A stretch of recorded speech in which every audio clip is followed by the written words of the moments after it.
Berapa banyak yang siap untuk belajar firman Tuhan?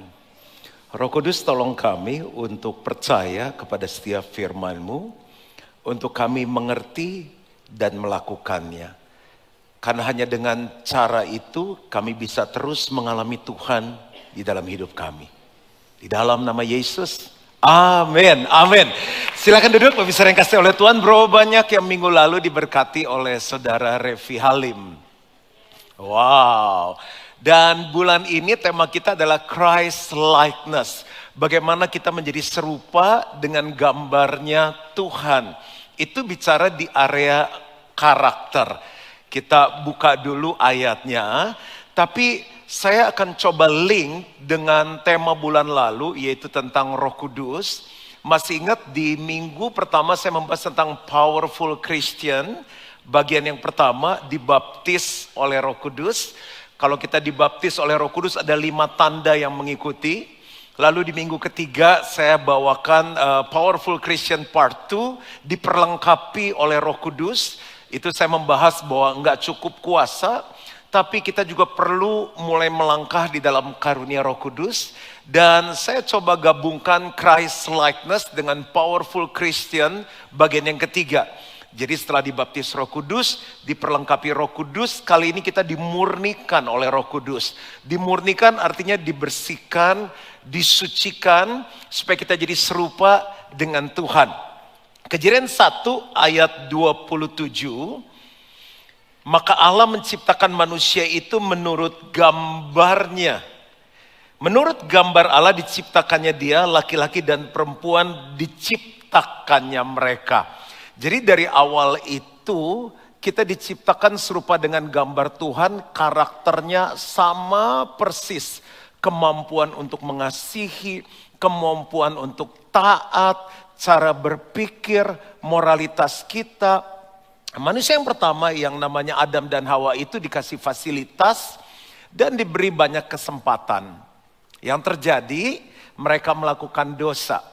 Tapi Tuhan baik, dikasih kesempatan untuk bertobat.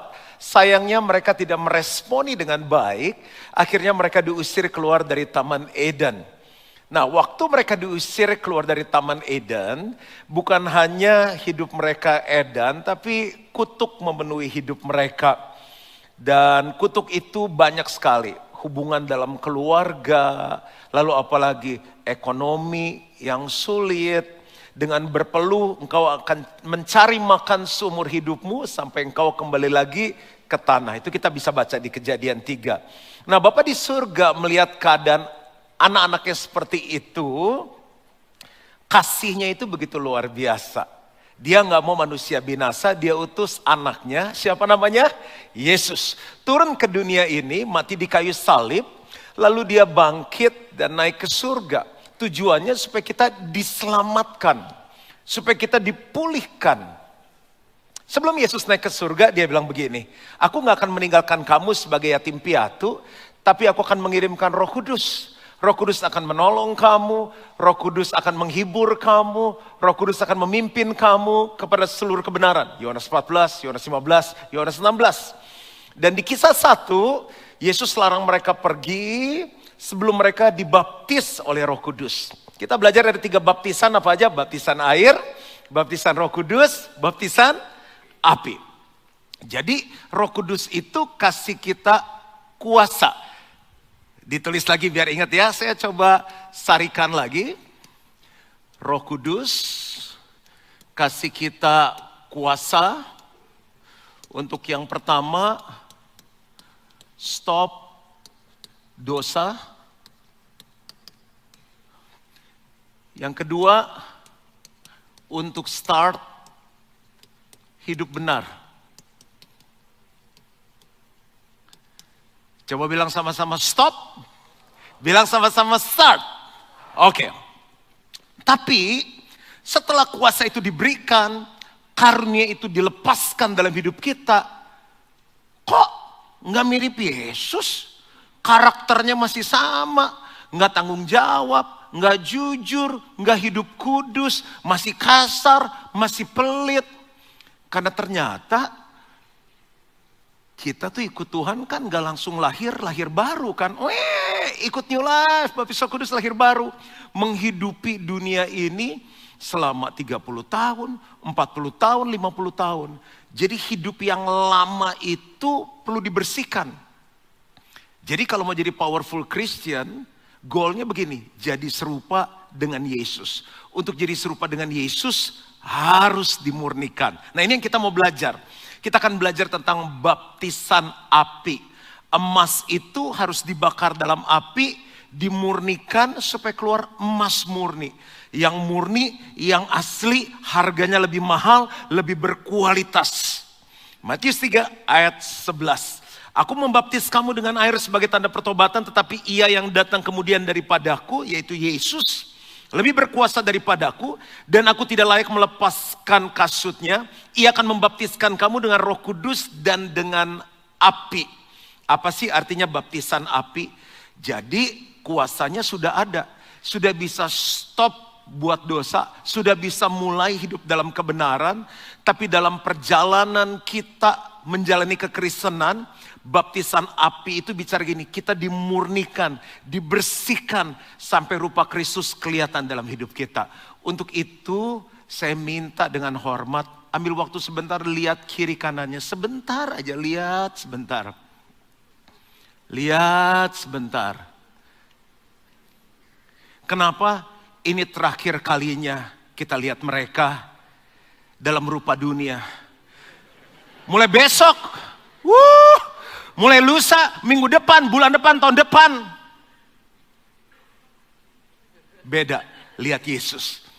Di PIK ini banyak banget Yesus menyebar sampai ke seluruh Jakarta. Kayaknya pada kurang excited ya jadi serupa dengan Yesus. Ya boleh pilih sih, kalau nggak serupa Yesus, serupa siapa? Ih mama gitu setan kata mama saya. Serupa dunia, lebih halus lama. Ya di balik dunia ada setan. Oke, baptisan api adalah yang pertama pemurnian dari hidup lama. Apa sih yang dimurniin? Yang pertama dunia. Kita tinggal di dunia, tapi jangan duniawi. Siapa yang merasa dirinya masih duniawi? Jawabnya mati. 1 Yohanes 2 ayat 15-16. Apa sih dunia? Sebab semua yang ada di dalam dunia yaitu keinginan daging. Kita bahas di nomor 2. Dan keinginan mata. Nah mata ini yang bisa buat kita jadi gak serupa Yesus. Itu perlu dimurnikan oleh api. Baptisan api bicara mengenai proses.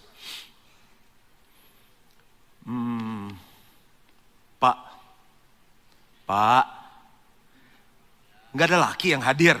1, 2, 3. Tuh ada, Pak. Suka lihat cewek cantik gak? Bagus. Setelah lihat, masih single, kita deketin dong. I love you.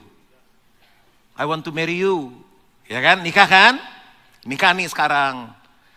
Masih bisa lihat cewek cantik gak? Masih boleh gak? Oh kalau gak boleh susah sekali hidup Bapak. Begitu ada cewek, tutup. Kita jadi agak norak. Tapi lebih dari itu gak boleh. Nah masalahnya kalau kita gak lewatin proses, cewek yang cantik kita lewatin itu, kita lanjutkan dalam hubungannya lebih dalam. Resminya sih satu istrinya, pacarnya dong, temen jalannya dong, dan lain-lainnya. Nah akhirnya Kristen tapi kita gak bisa lihat Yesus dalam kehidupannya. Saya ambil contoh yang ekstrim aja ya. Kalau ibu-ibu matanya bagus semua. Bu, apa sih sumber masalah dalam rumah tangga?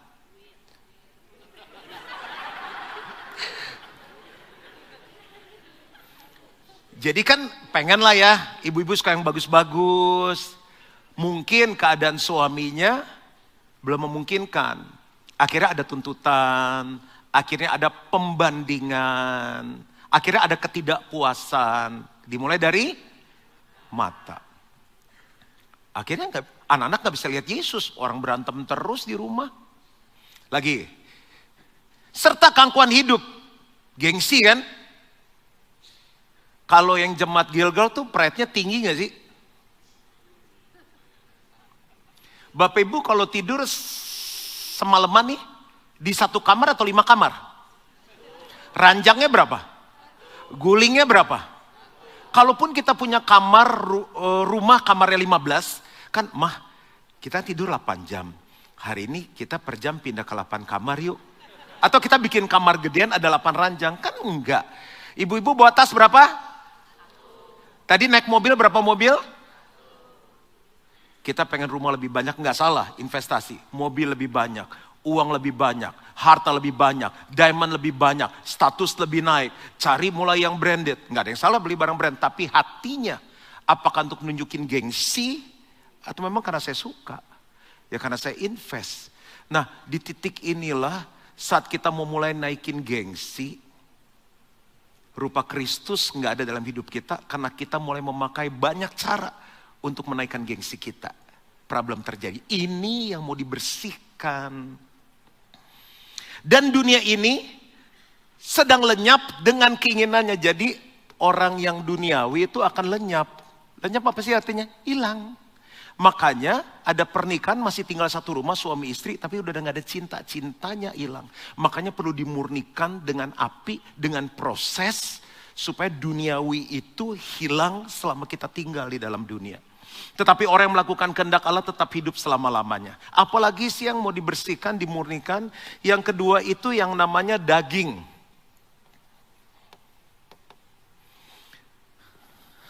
Perbuatan daging telah nyata yaitu percabulan. Itu perlu dibersihkan. Bisa merusak rumah tangga. Orang cabul gimana? Teman-temannya bisa lihat Yesus. Orang cabulnya barengan kok. Kecemaran, kotor, hidupnya hawa nafsu. Umur nambah, nafsu nambah. Penyembahan berhala. Taruh banyak hal di atas Yesus. Harusnya Yesus nomor 1.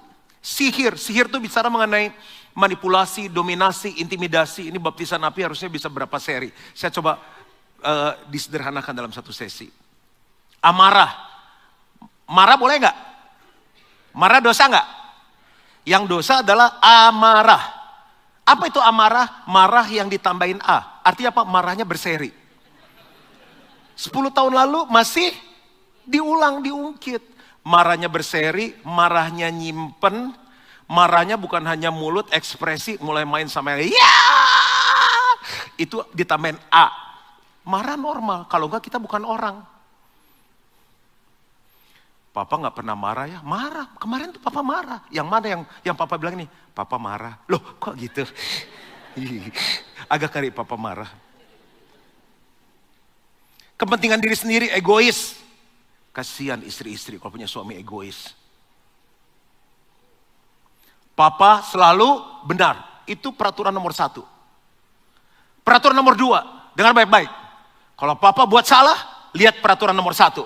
Papa selalu kasihan tuh istri sama anak-anaknya.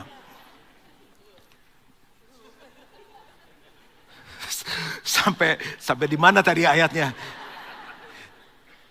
Kepentingan diri sendiri, egois, percideraan, roh pemecah. Dia sih nggak kemana-mana, siram bensin, bawa pedang, wah, bubar enggak. Sederhana, pemecah tuh dari mulut.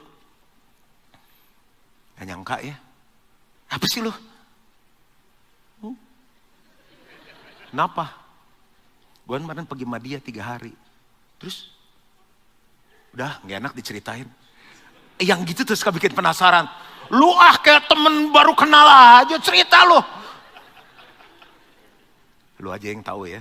Jadi kan gini kemarin. Pecah tuh kelompok. Apalagi? Kedengkian. Kemabukan. Gak mau lihat ke sini, lihat belakang. Yang masih suka mabok angkat tangan. Masih ada nggak? Mesti dibersihkan tuh. Pesta pora dan sebagainya. Terhadap semuanya itu kuperingatkan kamu seperti yang telah kubuat dahulu.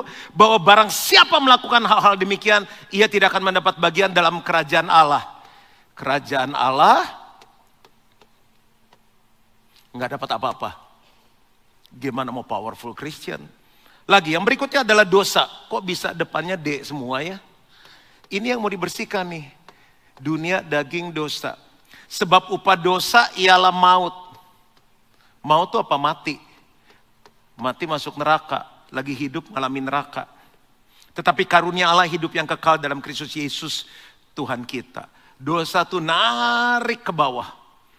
Mau dipenuhi Roh Kudus, mau ikut New Life, mau dibaptis Roh Kudus. Kalau kita nggak diproses, dosa jalan terus.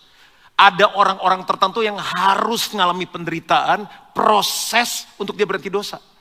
Kalau bisa jalur cepat, ngapain jalur lambat? Udah nggak jadi ikut Tuhan kalau gini, ngeri api. Oke, keluar dari Tuhan. Emang di luar Tuhan nggak diproses? Diproses. Bedanya di dalam Tuhan ada jaminan kemenangan. Bedanya di proses di dalam Tuhan ada kepastian. Ada Tuhan yang menyertai kita, ada Tuhan yang ngasih kekuatan. Dan endingnya jelas, powerful Christian. Kenapa sih ada baptisan api? Supaya kita dimurnikan dari dunia, daging, dan dosa. Kenapa sih mesti dimurnikan? Supaya kita nggak lenyap. Kerajaan Allah kita dapat bagian di dalamnya dan kita punya kehidupan. Yang kedua yang dimurnikan itu iman kita. Iman kan percaya Yesus. Pastor kurang apa? Kita siang-siang datang ke sini nggak ke mall jalan-jalan, itu kita percaya Yesus. Oke, setan juga percaya. Tapi percaya yang kayak gimana? Apa sih yang dimurnikan dari iman kita? 3 hal. Motivasi kita, tujuan kita, sama kepemimpinan dalam hidup. Saya akan mulai dengan motivasi. Baptisan api, proses membuat motivasi. Kenapa kita ikut Tuhannya tuh murni. Kenapa kamu ikut Tuhan? Katanya di Gilgal ceweknya cakep-cakep. Loh, mendingan cari istri di gereja daripada di tempat lain. Bagus gak? Bagus. Tapi harus dimurnikan. Jangan-jangan setelah dapat cewek, nikah di Gilgal terus caw. Kenapa kamu cari Tuhan? Ya habis dokter udah gak bisa nyembuhin ya. Katanya Tuhan Yesus bisa nyembuhin. Bagus, dia datang ke alamat yang benar. Ya habis udah kepepet ya. Udah coba segala macam, udah gagal 7 kali. Katanya di Alkitab Tuhan bisa menolong kita menjadi orang yang berhasil. Betul. Tapi kalau cuma gitu doang, kekristenannya gak lama, kekristenannya gak powerful. Apa sih motivasi yang benar ikut Tuhan? Karena Yesus sayang sama kita. Kita dapat anugerah percaya kepada Yesus. Oleh karena itu saya mau ikut dia. Karena dia adalah juru selamat, Tuhan yang menyelamatkan. Karena dia adalah Tuhan, dia penguasa hidupku. Dia pemimpin hidupku. Aku sudah dibeli lunas dengan darah Yesus. Aku bukan milikku sendiri. 1 Korintus 3 ayat 16, 1 Korintus 6 ayat 19. Apa yang Tuhan mau aku ikut. Itu motivasi yang benar ikut Tuhan. Itu lewat proses. Lewat pemurnian api baru orang bisa punya motivasi seperti itu. Yang kedua adalah tujuan yang baru. Semua yang kita lakukan adalah untuk menyenangkan Tuhan. Masih ada orang Kristen ikut Tuhan untuk menyenangkan kita. Bikin cabang dong, jangan dipik jauh. Jauh. Kenapa? Biar nyaman deket rumah. Kebaktian jangan panjangan, pendek aja. Jangan terlalu banyak program. AC jangan terlalu dingin. Khotbah jangan terlalu banyak bercanda. Pujian jangan terlalu banyak bule. Emang waktu kita muji Tuhan yang disenangkan kita atau Tuhan sih? Tuhan. Emang kalau kita dengar khotbah harus selalu enak. Obat juga gak enak, pahit, tapi kita harus minum. Olahraga enak apa? Ada yang memang udah seneng olahraga kayak aku. Tapi di awal olahraga kan gak enak. Apalagi kalau udah libur gini nih, ke Batam, ntar kemana, pelayanan gak bisa. Kemarin Sabtu sore, habis pemberkatan nikah, aku latihan leg day loh. Makanya fallback Instagram kakak tuh. Wah tuh, wah dua. Sebenarnya besok saya khotbah loh seharian. Gak apa-apa justru kuat pak katanya. Wah udah. Kita pengen sesuatu yang menyenangkan diri kita sendiri. Sedangkan tujuan hidup yang benar, segala sesuatu fokusnya untuk menyenangkan Tuhan. Menikah supaya Tuhan disenangkan. Istri kita harus lihat Tuhan dalam hidup kita. Kita sekolah, punya nilai pinter, punya nilai tinggi, kita pinter, sukses supaya Tuhan dipermuliakan. Masa anak Tuhan bodoh? Ya enggak? Bro, kalau ini gimana? Gue gak tahu ya. Gue gak tahu ya. Apa-apa gak tahu. Kita bangun perusahaan jadi besar, bukan untuk gengsinya kita. Supaya dengan berkembangnya perusahaan banyak orang bisa kerja sama kita, dapat lapangan pekerjaan. Kita bisa muridkan karyawan-karyawan kita. Sementara ada bos-bos lain yang pelit, ada bos-bos yang murah hati, yang upgrade karyawannya, yang sejahterakan karyawannya. Lalu dengan keuntungan yang lebih itu, kita bisa pakai membangun kerajaan Tuhan, menolong banyak orang, dan Tuhan disenangkan. Itu tujuan yang benar, itu dimurnikan lewat baptisan api. Kalau enggak percayalah, kita pengen semua dalam hidup nyenengin kita.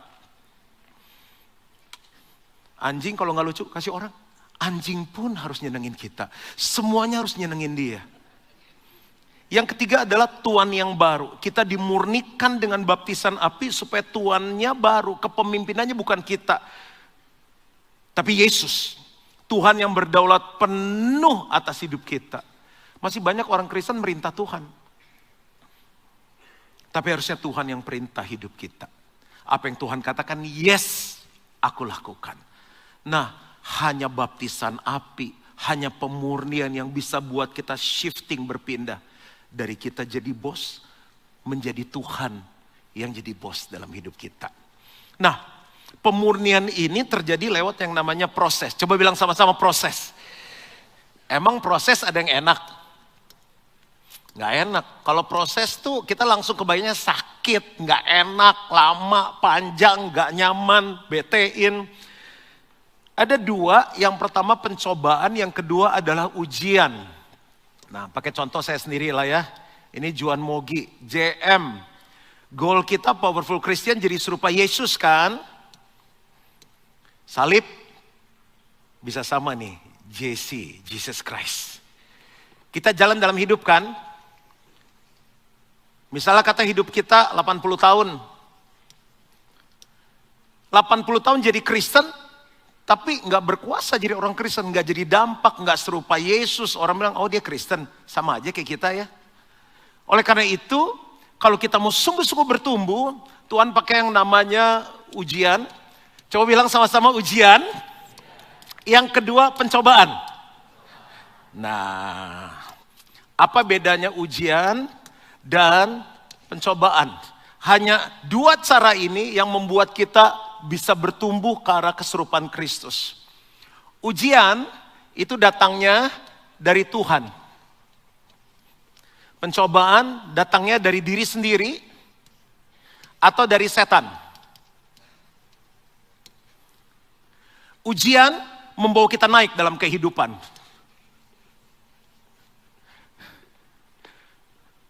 Joel anaknya yang paling besar kelas berapa? Kelas 6 SD. Ujian bulan apa? Oh, udah selesai. Udah praktek. Habis ujian selesai, naik ke kelas berapa? Ujian lagi naik ke berapa? SMP 2. Ujian lagi naik ke berapa? 3. Kalau ujiannya gagal, yang kelas 6 SD, dia dari mana? Kelas 6 kan? Kamu sebagai bapak lebih senang anakmu kelas 6 SD terus, kamu sharing di sel, anak saya tuh ya, 4 tahun loh di 6 SD. Kalian gak ada seperti anak saya kan? Yang kamu bangga adalah kalau dia naik kelas. Bisa coba anakmu naik kelas tanpa ujian? Bisa dong. Beli sekolahnya. Jadi sekolah kamu, khusus anak kamu nggak pakai ujian. Papa langsung wisuda langsung. Kelas 3 SMA. Siapa yang di sini anak bapak di surga? Kita pengen anak kita naik kelas. Nggak ada anak kita yang tinggal kelas, terus papa bangga, kamu kelas 6 SD terus. Atau pak, aku tahun ini nggak naik kelas. Kenapa? Aku kurang pintar, aku diturunin kelas. Ya, cember anak papa. Siapa yang orang Kristen terus jalan di tempat, nggak pernah bertumbuh, nggak pernah kelihatan Yesus dalam hidupnya, karakternya gitu terus. Hari ini bertobat. Bersyukur kalau ada ujian. Karena ujian bawa kita naik kelas.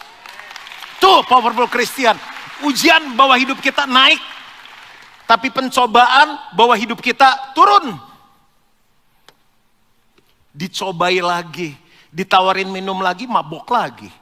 Ditawarin yang genit-genit, jatuh lagi percabulan. Apalagi bedanya ujian sama pencobaan. Ujian awalnya pahit, endingnya manis. Pak Guru, ujiannya terlalu jarang, bikin dong sehari 3 kali. Aku benar-benar suka sekali ujian. Nggak ada. Kalau bisa setahun sekali ujian, bagus. Tapi waktu dia lulus, wisuda, lempar apa tuh? Toga. Wah, kalau zaman kita masih yang semprot-semprotan itu norak banget kali sekarang ya. Wah, sampai baju tanda tangan dong, tanda tangan begitu udah. Pahit, manis. Pencobaan, depannya manis. Endingnya pahit. Coba deh genit-genitan, selingkuh-selingkuhan. Semua dosa manis, ujungnya pahit. Nah, lewat ujian dan pencobaan ini kita dimurnikan, dibersihkan sampai serupa dengan Yesus. Ujian membawa kita dekat dengan Tuhan. Pencobaan membawa kita dekat dengan dunia. Makanya ada orang Kristen yang setiap kali dicobain gagal, ya duniawi. Kristen sih, gak bisa jadi powerful Christian. Ujian tuh kayak gimana sih? Tuhan izinkan secara ekonomi kita dibentuk, diproses. Supaya kita yang tinggi hati, jadi rendah hati. Kalau orang tinggi hati kan rata-rata sombong. Jalan juga beda. Uang triliun sama uang ratusan ribu, jalan tuh beda. Beda. Manggil lagi. Terlalu lama kamu, lain kali bapak gak usah begini, bapak coba begini, kamu udah harus tahu. Itu udah triliun uangnya. Kalau yang ratusan ribu kan, Pak tolong dibantu deh Pak, tolong Pak. Beda. Makanya sering kali diizinkan agak seret sedikit supaya rendah hati. Pernah sakit gak? Masa dari infus masih galak? Ini yang bener dong, bening terus. Enggak, biasa kalau infus sudah lemas, sudah pasrah Tuhan. Hanya aku dengan engkau, udah begitu. Kadang diizinkan sakit, diizinkan krisis, itu lagi membersihkan kita. Difitnah, disalah mengerti, ditusuk dari belakang. Hal-hal yang gak enak dalam hidup, cuma membersihkan kesombongan, membersihkan iri hati, membersihkan percabulan, membersihkan kenajisan dari hidup kita. Pastor itu ada orang hidupnya enak-enak aja, banyak duit, terus gak pernah mau Tuhan suruh apa melayani juga dia gak mau lah. Pokoknya udah gitu aja, dia enak-enak aja hidupnya. Benar, tapi bukan powerful Christian. Dan setiap tindakan kita akan dipertanggungjawabkan pada hari penghakiman. Jangan lihat orang sekarang, lihat garis finish. Akan dibedakan mana lalang, mana gandum. Mana orang beribadah kepada Allah dan orang yang tidak beribadah kepada Allah. Orang yang takut akan Tuhan dan tidak takut akan Tuhan. Pasti ada perbedaan. Lalang dan gandum gak bisa ketahuan sekarang, cuma nanti di garis akhir. Makanya mendingan dimurnikan oleh api. Panas, sakit, tapi harus supaya rupa Kristus nyata dalam hidup kita. Saya tutup dengan ini. Nggak bisa lari nih. Kalau lari di dunia juga pasti ngalami pencobaan, lebih gila pencobaannya. Sekarang ada Tuhan yang jaga. Ujian ada. Respon kita 3. Dan saya selesai di sini. Yang pertama bersyukur. Bersyukur. Coba bilang sama-sama, terima kasih Tuhan. Yang semangat dong, 2, 3. Terima kasih Tuhan. Ada anak yang mau sekolah, papanya gak mampu sekolahin. Kita lagi masuk sekolahnya Tuhan. Kalau ada ujian, berarti kita anak yang disayang. Berarti setelah ujian akan naik kelas. Naik kelas. Naik kelas. Suami kita gak berubah-berubah. Jadi Pak, setelah pacaran itu, promosinya hanya berlaku 1 tahun 7 bulan. Dimulai 1 tahun ke 8 bulan, bulan November, tanggal 17 jam 5 sore dia berubah total Pak, sampai sekarang. Pengen aku setrum suamiku Bu. Ada orang mau cari suami susah, ibu punya suami. Coba bilang sama-sama, terima kasih Tuhan, ya ampun baru diajarin tadi. 1, 2, 3. Presiden sudah pasti kepilih. Katanya ekonomi mau naik. Ini masih begini, bahkan agak merangkak sedikit. Kayak agak kepaksa, terima kasih Tuhan. Ya gak ada cara lain. Bersyukur karena kita on the right track. Di jalur yang benar, lagi jalan di jalur yang benar. Yang kedua adalah bersuka cita. Aneh loh pastor, masa lagi ngalami ujian gitu bersuka cita. Coba bilang sama-sama, puji Tuhan. Lebih semangat lagi, puji Tuhan. Karena kita anak yang disayang sama Tuhan. Semua orang tua pengen anaknya kayak papanya. Aduh Pak, gak usah kirim jauh-jauh ke Amerika lah Pak, jauh Pak. Papa dulu, wah, Ayo olahraga sama papa. Lupa males pak. Papa itu pagi udah bangun. Papa tuh pengen banget anaknya kayak papanya. Bahkan lebih dari papanya. Puji Tuhan kalau lagi ada ujian-ujian, tantangan-tantangan yang rasanya gak nyaman secara daging. Itu proses pemurnian, baptisan api untuk kita naik level. Dan yang ketiga berdoa. 3B. Bersyukur, bersukacita, berdoa. Nah doanya jangan kayak gini. Tuhan, kurang apa lagi? Gereja tiap minggu, pelayanan tiap minggu, perpuluhan tiap bulan. Bahkan tuh waktu lebaran kemarin gak ada kebaktian onset. Sama Natal akhir tahun tuh Gilgal suka gak ada kebaktian. Aku online di depan pintu gereja Tuhan. Kurang apa lagi? Itu doa tapi isinya gak enak banget. Powerful Christian, sampai salah ngomong. Pakai Inggris judulnya. Powerful Christian tuh gak gitu doanya. Begitu ada hal yang gak enak, lagi dicobai, lagi diuji, bilang ini Tuhan. Ngerti aku ngerti ini. Mau naik tingkat kan? Biar aku cepet nangkep Tuhan maunya apa lewat kesulitan ini. Aku cepet nangkep, aku cepet ngerti yang aku mesti rubah yang mana ini Tuhan. Udah ya, biar cepet aja Tuhan selesai. Aku tahu, ini aku salah, aku mesti bener ini. Ini gak bagus, aku mesti buang. Gitu doanya. Amin lah, bagus sekali ini poin terakhir. Itu kalau khotbah tuh udah klimaksnya sekali. Tuhan maksudnya apa sih? Bikin aku ngerti yang mana aku harus rubah. Gitu. Saya tutup dengan satu kata dan saya selesai.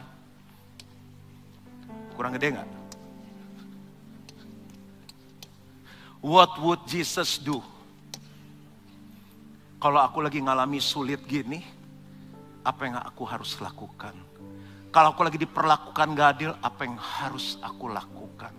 Kalau lagi dicoba ini sama teman-teman yang dulu ngajak mabuk lagi, ngajak main cewek lagi, apa yang harus aku lakukan? Yesus bilang, waktu aku dicobai di padang gurun, habis puasa puluhan hari, apa yang aku lakukan? Aku pakai firman. Sekarang baca firman, perkatakan firman. Manusia hidup bukan dari roti saja, tapi dari setiap firman yang keluar dari mulut Allah. Ada tertulis, hanya kepada Tuhan sajalah engkau menyembah. Dia keluarnya firman. Jadi setiap kali ada ujian, tantangan. Yang pertama, bersyukur. Yang kedua, bersukacita. Yang ketiga, berdoa. Jangan lari. Lewati baptisan ini sampai rupa Kristus ada dalam setiap kita. Tuhan memberkati. Mari bangkit berdiri sama-sama. Yang kurindukan hanya Kau, Yesus. Nyatakan pribadimu dalam hidupku. Jadikan ini doa kita sama-sama. Yang ku dambakan menjadi seperti Kau, Yesus, di dalam perkataan, pikiran, perbuatan. Yang mau sama-sama katakan, menjadi seperti Kau, Yesus, menjadi seperti Kau, Yesus, menjadi sempurna dalam seluruh hidupku. Biar keyboard main dengan lembut, pejamkan mata kita. Anak kita aja nggak bisa skip yang namanya ujian.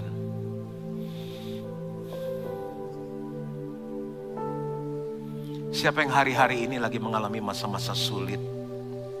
Duh, godaan gue kayaknya banyak banget ya. Bisa baptis Roh Kudus, malah temen yang lama pada datang.